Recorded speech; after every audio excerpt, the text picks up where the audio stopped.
Hello and welcome to the Raiders Report presented by Credit One. I'm Erin Coscarelli here inside our Intermountain Healthcare Performance Center alongside my guy, Eric Allen. it's good to see you. How you doing? Good to see you. I'm doing good, It's Erin. good to have you back. It's always good to be here with you. In your summer attire I'm and trying everything. to match you, obviously. Well, listen, we know why we're here to talk, of course, all things minicamp. A lot to get to on the show, Of course, starting with a very big announcement from Raiders defensive end Carl Nassib. Take a look at what he posted on his Instagram this week. What's up, people? I'm Carl Nassib. I'm at my house here in Westchester, Pennsylvania. Just want to take a quick moment to say that I'm gay. I've been meaning to do this for a while now, but I finally feel comfortable enough to get it off my chest. I really have the best life. I got the best family, friends, and job a guy could ask for. I'm a pretty private person, so I hope you guys know that I'm really not doing this for attention. I'm going to do my best and do my part to cultivate a culture that's accepting, that's compassionate, and I'm going to start by donating $100,000 to the Trevor Project. They're an incredible organization. They're the #1 suicide prevention service for LGBTQ youth in America, and they're truly doing incredible things. And I'm very excited to be a part of it, to help in any way that I can, and I'm really pumped to see what the future holds.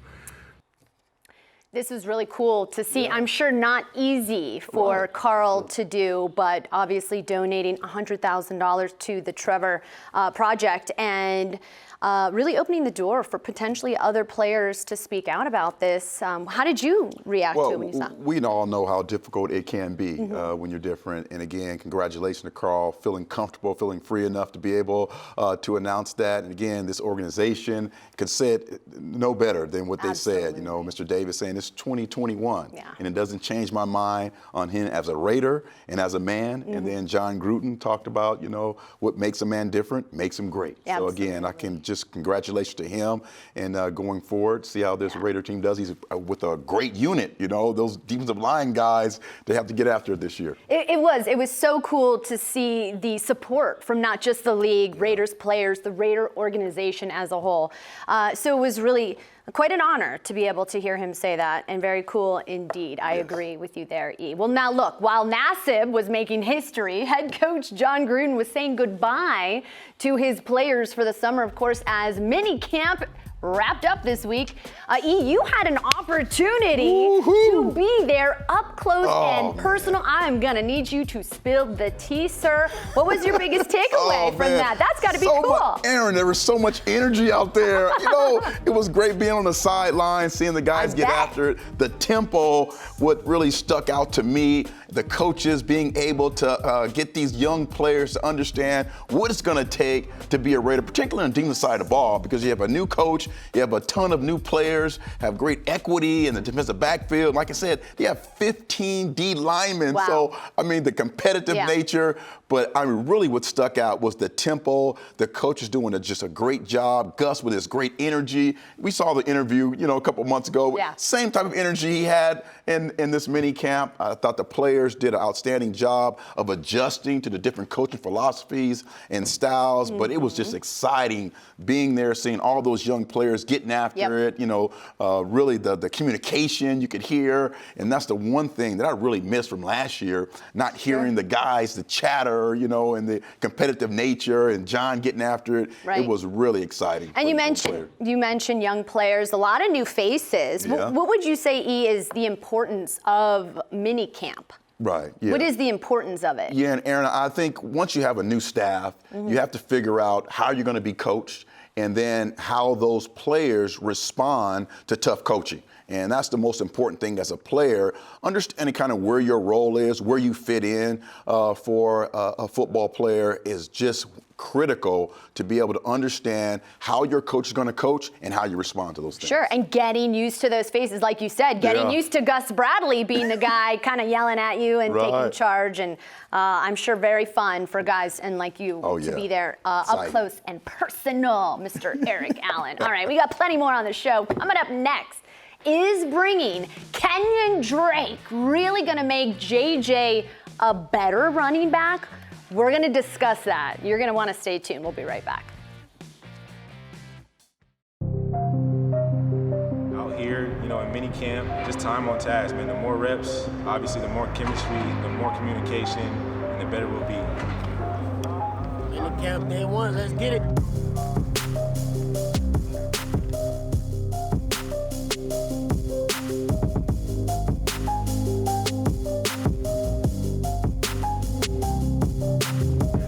Beautiful day, blessed.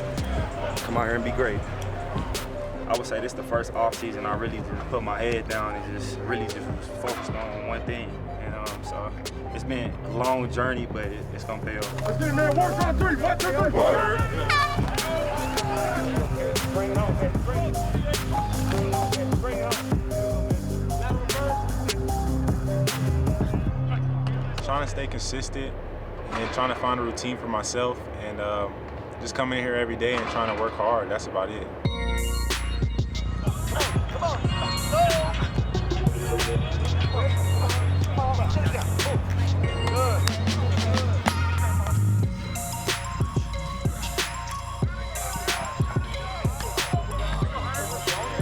The more pieces that you have on offense, the more problems it creates for coordinators and the less they can do. You know, if they want to do more, that opens them up to risk of more mental errors and things like that. So people are going to have to decide what they want to defend, and hopefully we can continue to get in good plays and counteract that a little bit. Come on, Brown. Oh, it's smoke.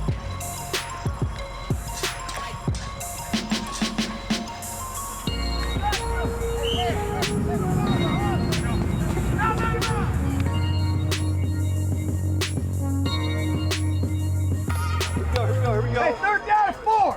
3rd down is 4. I was fighting for the dude to get him over here, and man, I've been knowing Kenyan forever. Since Alabama days, he used to come back and train with me all the time. His game speaks for itself, man. He's very versatile, can play in slot, very good in open space. He can take the top off, so it's gonna be a great addition. All right, welcome back to our minicamp edition of the Raiders Report. ECEA back with you. Look, one of the bigger signings this free agency was adding a little extra horsepower in the backfield, right?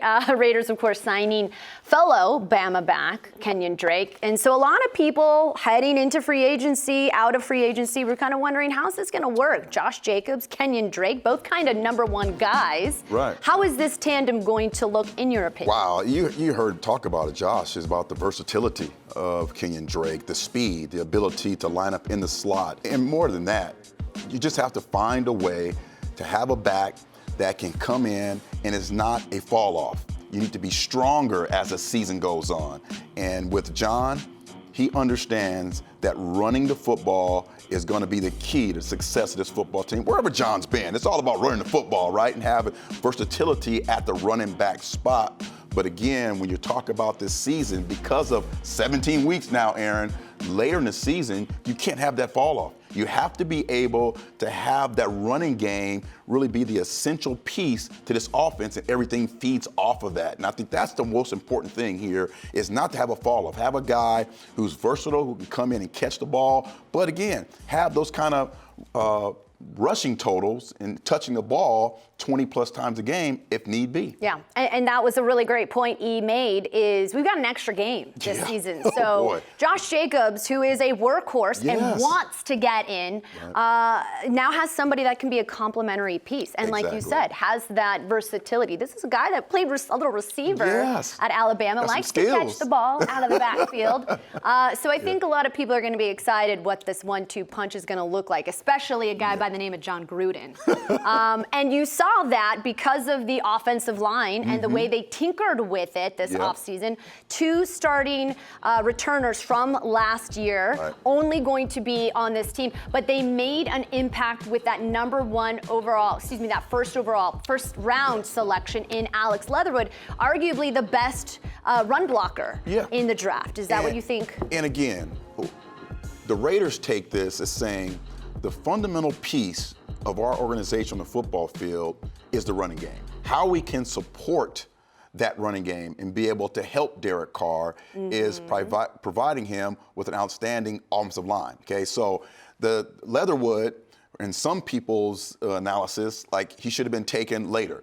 But for the Raiders, it was perfect for him to play on the right side of the ball where you can run the ball, big, physical. I saw him in minicamp. He looks great. He's in shape. And again, it's all about being able to run the football effectively to be able to keep the ball away from these powerful offenses. We always talk about this in the AFC West. Look, you talked about it. Week 5, what did they do? They controlled the clock Yes. against the Kansas City Chiefs, and right. it is a recipe for a win in the AFC West. I love right. that, Eve. All right, coming up next on the other side of the break, what side of the ball saw the most change? Well, that would be the defense. Starting with D coordinator Gus Bradley. Who did he bring? His defensive back coach. We got a one-on-one with Ron Milus. That is next.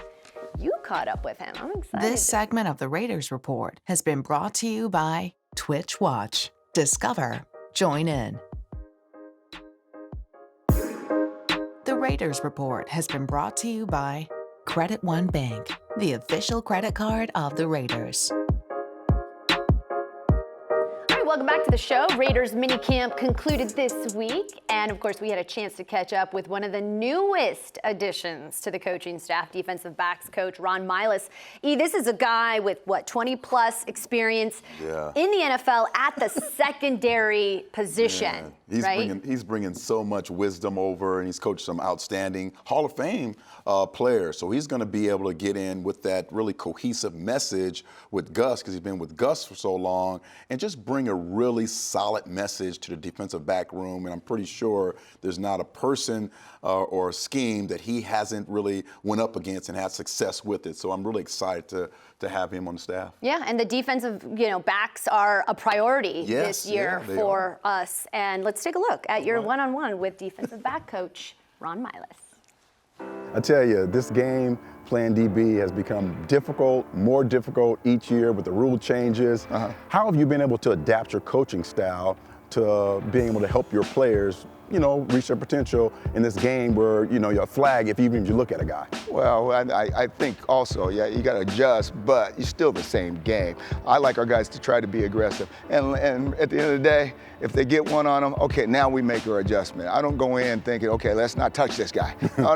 This game is a physical game. Right. So if we get one early, hopefully Coach Gruden will agree that, all right, we got one. All right, so now we make our adjustment. So I try not to change throughout the years, is that if we're playing bump, I want to get our hands on people. Okay. So that part doesn't change. No, obviously the physical part of the game, and your strike zone, that part changed for us. Right. Okay. You got to know where to hit a guy and when to hit a guy. So it's not like it used to be when you were a player where, everybody was fair Free game. for all, right? Ball that goes overhead, you still take took a your shot. Yeah, that's right. We do have to adjust to that part of it. Yeah. But the physical part of it, playing bump and run and all that kind of stuff, to me, it doesn't change. We adjust once they start calling it a certain way. Oh, that's awesome. And I tell you, you've had success with different types of defensive backs. Yes, this sir. is a young group you're dealing with the Las Vegas Raiders. And again, you have some first-round draft choices at free safety. Yeah. You have some guys at corner. Yeah. How are you going to be able to kind of mold these guys to be able to reach their potential? Well, you know what? I think I'm fortunate to come into this situation because there has been some draft capital put in the back end. Yes. I mean, you look at John, you look at Mullen, and then we go again this year, we end up going with 2 more safeties. So I've been fortunate that way. So it's my job and the rest of us on the defensive side of the ball to try to get them to reach their potential. These guys are good players, and all I'm trying to do is just point them in the right direction at this point. He's got his work cut out for him a little bit because it is a young defensive back room, secondary room.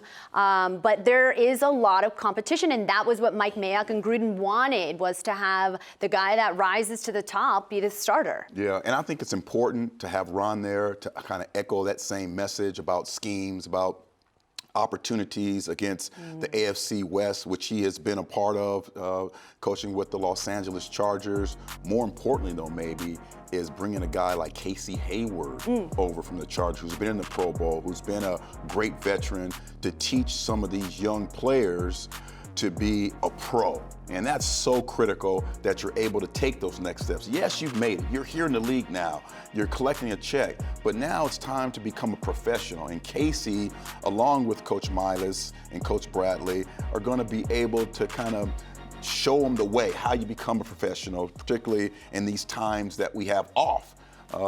Back when he first started 20 years ago, there wasn't a lot of time off for these players, but now there's a tremendous amount of time off. And as you see on the screen here, we have a lot of equity tied up into that secondary. And these guys, I know they want to be Pro Bowl players. They want to be assets to this football team. And I think with this coaching staff here, with the continuity between coordinators and position coaches and some of these veterans, in Ngakwe, for instance, they all have a great urge to be great leaders. And I think Casey and Ron are going to do a great job at helping these guys become pros. Yeah, I love that you said, you know, this is a guy very familiar with the AFC West, right? Yeah, He's coming from yeah, the it's Chargers, important. Gus Bradley. And you need to have good DBs if you're going up against Patrick Mahomes, Justin Herbert, and the like. So welcome to the team, Coach Ron. I'm excited to see him in action on game days. All right, coming up, what is it like behind the scenes at Media Day? Plus, when to expect those big roster cuts? We're going to have that for you on the other side of the break. Don't go anywhere. Media Day a little different than back then, huh? No, when you were no, there. No, not same. really. Oh, okay, gotcha. Okay. What you be doing like? I mean, let's go. Let's go. Come on. All right. You ready? Hey, let's go, Raider Nation. Turn that. Oh, man. You already know where to go. Okay. One. Countdown or? Yeah, countdown. Okay. 3, 2, 1. Let's go, Raider Nation. Let's go. Yeah, that's it right there. Yeah. I like that one. I like that one. All right, yeah, that's it right there. Everybody's out here getting their pictures done, you know, getting hyped for the season, get a little excitement going. Media Day, man. Nothing but good vibes, having some fun. See that?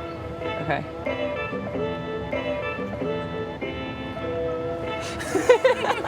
You guys have never done You never seen that before? Foster.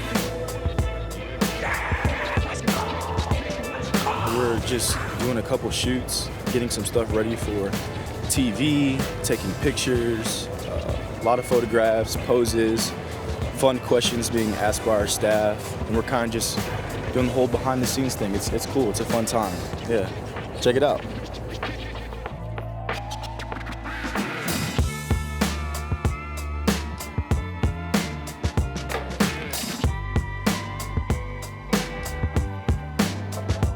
We're having a great time out here. I appreciate the Raiders for bringing us out here. So. Overall, they've been smooth, man. They've been smooth. Oh, this is this station. So this is that station. Yeah, exactly. Thank you, Raider Nation, for your support. Thank you, Raider Nation. Raider Nation.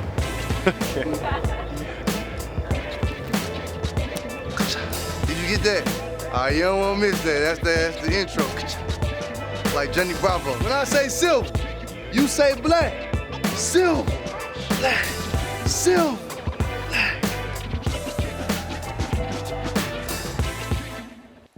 That's amazing. Oh my goodness, welcome back here inside our Intermountain Healthcare Performance Center, ECEA. A little BTS action at Media Day. Yeah. Quite a performance it becomes, huh? For sure, right. Yeah. The difference between Hunter Renfrow and Crosby, right? I mean, two totally different opposite reactions. You know, Crosby loves it, loves the cameras, wants to perform. But that's great stuff for particularly the younger players, because now the recruiting the last probably 5 or 6 years is a lot like that. You go on a recruiting trip, they throw you into the uniforms, they have the cameras, the lights, you take all of these videos, so they're accustomed to all that. But the older guys, you know, all uncomfortable, like, hey, how you doing? Incognito, that was funny. No. But you know what? Even the incognitos, I still enjoy seeing the variety of personalities on the team, from Jonathan Abrams, Dance Moves, and Zay Jones. It's so important for us to see a little bit, and the fans to see a little bit of the personalities behind, you know, the camera a little bit, and see what these guys are about when the helmet is off. So it's really important for their brand too, you know, so they can go on their social media and do their thing. Speaking of a brand and of Media Day, a little throwback action back in 1998. They didn't even have color back then. That's what our Media Day was about. Just taking a picture, making sure your hair was lined up and cut right, and that was it. Erin, that was it. That was a whole Saturday. It was just a headshot. Just a headshot. That's all we had. And nowadays they have the cameras, the red carpet.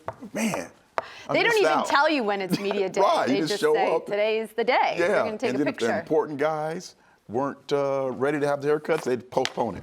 That's hilarious. I love it. All right. Well, speaking of which, we've got a condensed version of the preseason and some important dates as you take a look.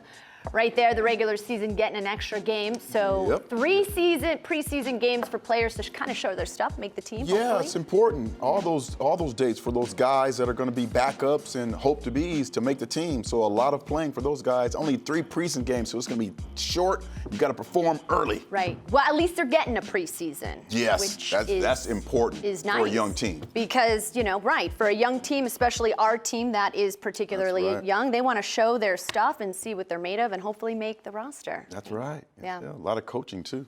A lot of coaching. All right, well, listen, fun minicamp edition of Raiders Report. Erin Coscarelli alongside my guy, Eric Allen. You always bring it. I love the style, man. It's energy. You're ready to go. All right, that'll do it. We'll see you next time. Thank you for watching. This episode of the Raiders Report has been brought to you by Twitch Watch. Discover. Join in. By Credit One Bank, the official credit card of the Raiders.